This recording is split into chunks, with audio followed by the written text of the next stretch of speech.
what we are looking at for today is representing sets, all right, and probability just itself, all right? So the first part, when it says, what is a set? Well, a set is a collection of elements from well-defined criteria. So a collection of elements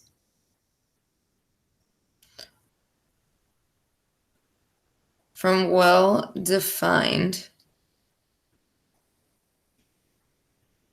criteria. And we'll explain that further as we go. So when it says, all right, well, then what's an element? Because we're saying it's a collection of elements. That's just the individual term that's contained in a set.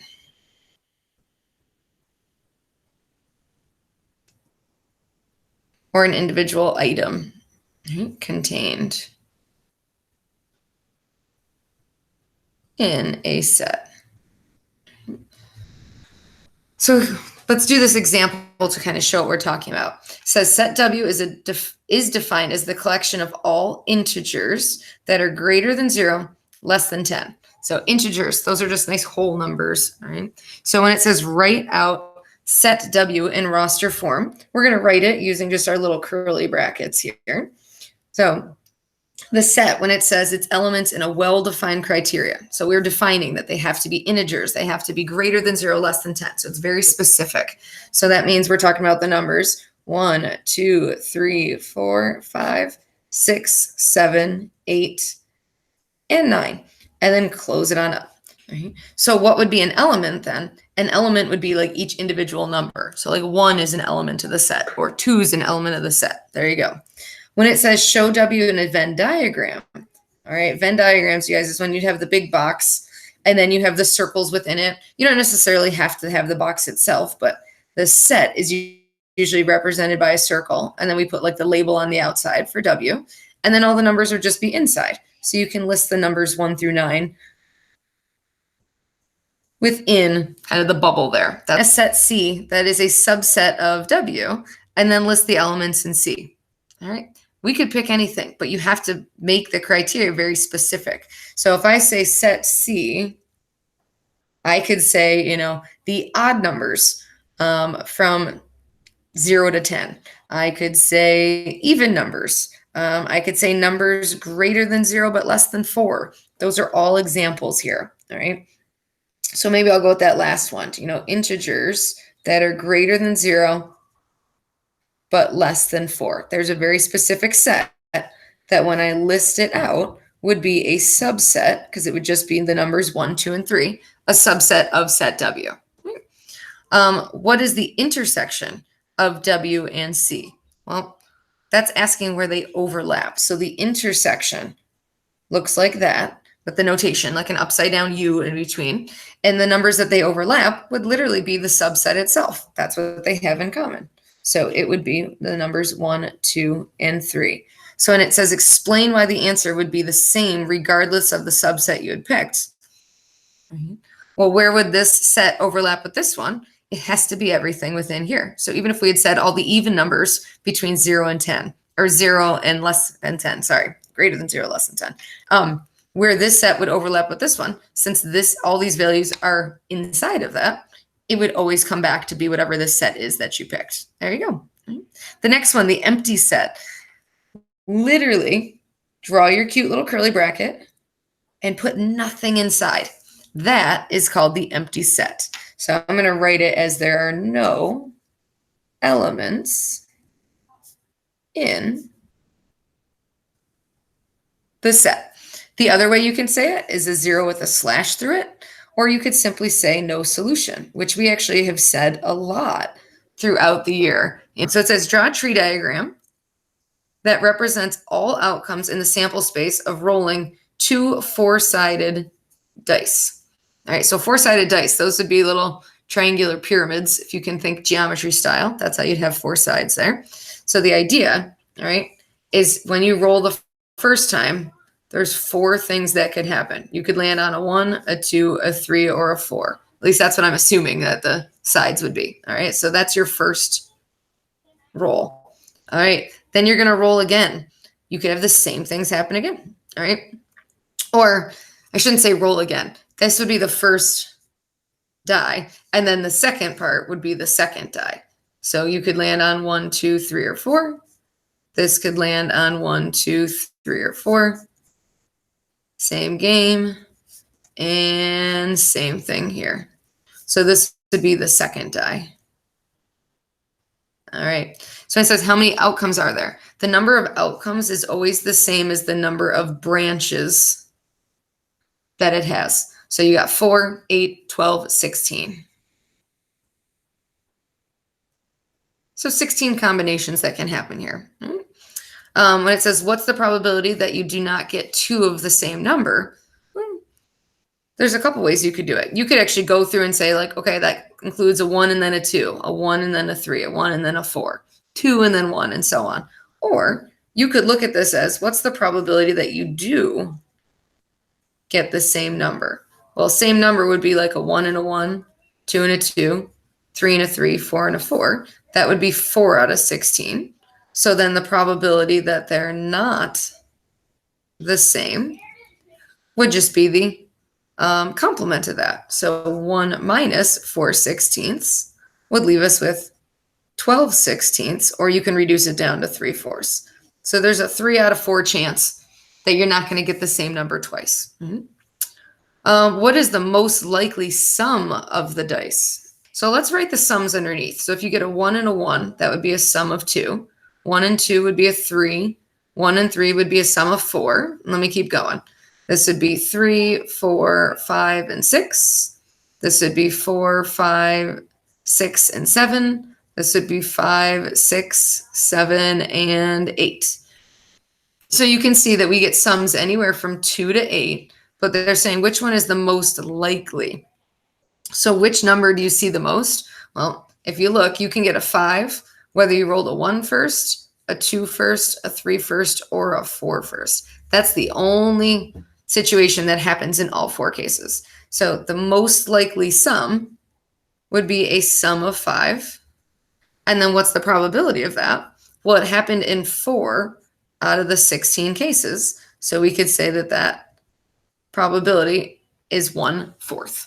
So the example that you're being given here, oops, let me slide back so you can see, says an online bookstore offers a large selection of books. Some of the books are fiction, some are not.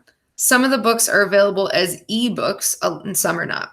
And it says, let F be the set of books that are fiction. So F is going to be our fiction. And then the E circle represents those that are ebooks. All right. On the Venn diagram, shade the regions representing the books that are available as ebooks, not works of fiction, and so on. You'd be surprised that some of these will get you. So if you want, you can pause the video and try it yourself. I would suggest picking up a pen or pencil and just shading what you think is correct. Maybe go with a pencil if you're not totally certain. Right? But if you want to, pause now. Otherwise, I'm going to keep moving. So available as an ebook means anything inside the ebook circle. So anything within there. All right. That would be the available as ebooks. All right.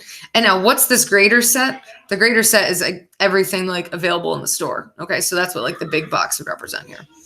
For part B, not works of fiction. So everything inside the F circle counts as a work of fiction. So it'd be all this stuff outside of it. Anything that falls outside, whether it's an ebook or something that would fall outside of here. All right. Part C. Works of fiction available as ebooks. Oh, and there's the keyword, and available as ebooks. So this is only the overlap. This would be that little part right there. So that's just that. Okay. Works of fiction or available as ebooks. That means this is the union. This is where it's the family reunion. You include everybody. So anybody that's fiction, anybody that's an ebook, and of course, if you're in the overlap, bonus. All right. Last part, neither a work of fiction nor available as ebooks. So you can't fall in this circle and you can't fall in this circle. So in that case, you would be everything outside of here. So maybe these are all your nonfiction stories that don't have ebooks available. Right? Over here, works of fiction that are not available as ebooks. So they can't fall in the ebook circle. So it has to be outside of there, but it's got to be inside of here. So what that means is it's going to be the works of fiction that aren't in the overlap. So just this part over here.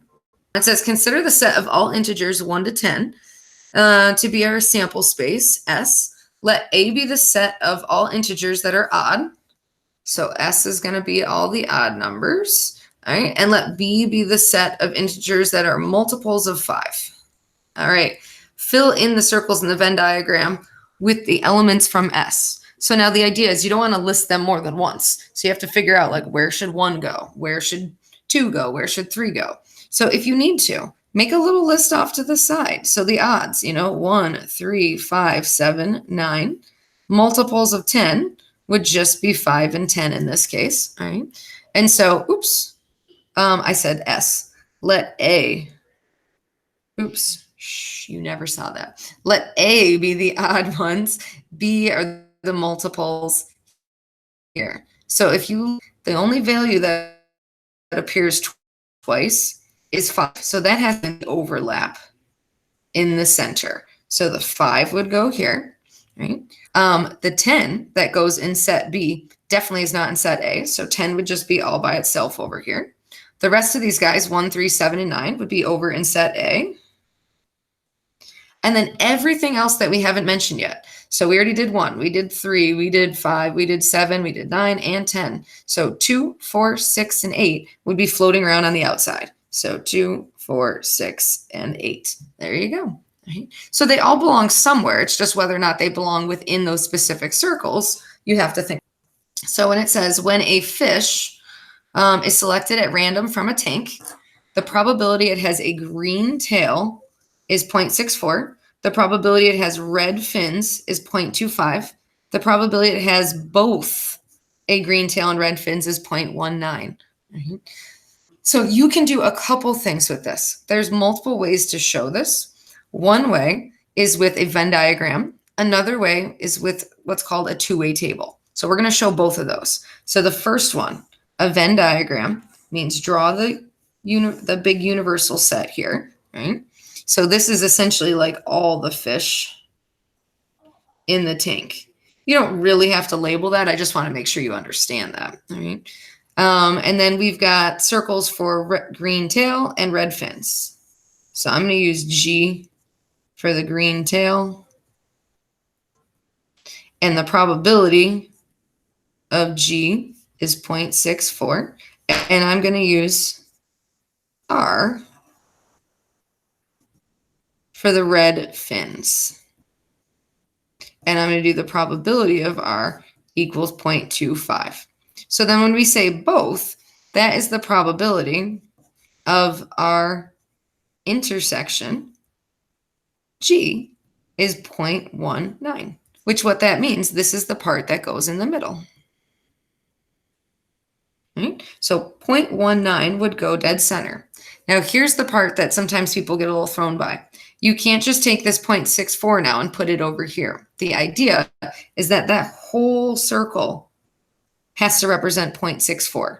And if 0.19 is already being represented in the center, then you have to do a quick calculation here. So 0.64, there's a little tangent graph for you. 0.64 minus the 0.19 that's already being accounted for would leave us with 0.45. So when you subtract 0.19, 0.45 is what's going to go in just the green part over on the left. And then you can play the same game for the red.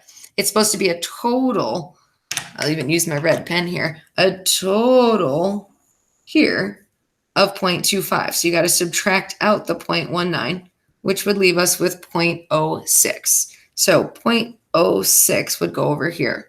All right, well, here's the question. What goes on the outside? So in the last example, we were just told how many elements there were. In this case, when they're probabilities, what we have to think of is that the total probability, if you consider all the cases that could possibly happen, they should all add up to 1. That's the key here. So right now, if we do 0.45 plus 0.19 plus 0.06, Let's see what that brings us up to. 0.45 plus 0.19 plus 0.06. That's going to be 0.7, which means if you do 1 minus that, we're left with 0.3 kind of hanging out on the outside. Now, they didn't specify what the last 0.3 was. So it might be just whatever, different colored fish. Don't care. Don't overthink it. All right. But put that value out here in the corner. Now that you have everything, now you can answer the questions. So when it says use the Venn diagram, find the probability that the fish has red fins but does not have a green tail. So think about the practice you just did on the last page. Has red fins means it's in this circle, but not a green tail means it can't be in that overlapping part. So that is the red only. That's that 0.06 right there. A green tail, but not red fins. Now you're just playing it in reverse. So green tail, but not in the overlap. So that's the 0.45. Right? Neither a green tail nor red fins means you can't be anywhere in these circles right here. So that's that 0.3 that we found on the outside. So that was that work that we did over here. Whoops, I'm off the screen there. All right. Now, if we look at that same question, showing this with a little two-way table, this is kind of a cool way to do it. Some of you will have a preference where you like Venn diagrams better. Some will like two-way tables better. There's no one right or wrong answer, but I will say that two-way tables are super friendly here. So what I want you to look at is on the left side, we've got red fins and not red fins, green tail and not green tail. So we're going to fill in the probabilities based on what we know from above, all right? So if I go back to the question and look at it, we are told that the probability that they have a green tail is 0.64. So that's all the fish with a green tail. That would actually come down here and be our 0.64 right there, all right? Because that's the total, all right? Then you're told the probability red fins. So the total for having red fins, that's 0.25, all right? So that's the information that was given to us right out of the get-go. And then we're also told they have both a green tail and red fins is 0.19.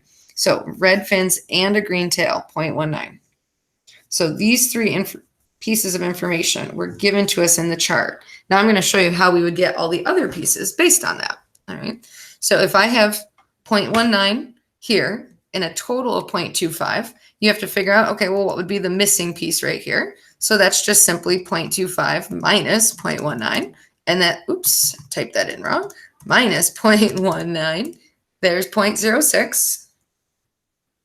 All right. Right here, 0.19 plus what would give you 0.64? Well, subtract that 0.19 from 0.64. There's 0.45. And now you can fill in the rest. The total altogether, we said, should be 1 over here. So 0.64 plus what would give me 1? Well, again, just do some subtraction. So 1 minus 0.64, that's going to leave me with 0.36. I can play the same game over here. 0.75, you guys don't even need a calculator for that. That would be 0.25, which means that's 0.75, all right? And now you can fill in this way or this way. So think 0.06 to get to 0.36. You're missing a 0.3 right there. And now does it check if I go this way? 0.45 plus 0.30, that's 0.75. Absolutely. Right? And that was the not green tail or not red fins. That's the 0.30 that's sitting in the corner of the chart there. Right? So the idea is that you add and get the total here. You add and get the totals here. And then these together should add up to give you 1. These together should add up to give you 1. Yay. And it all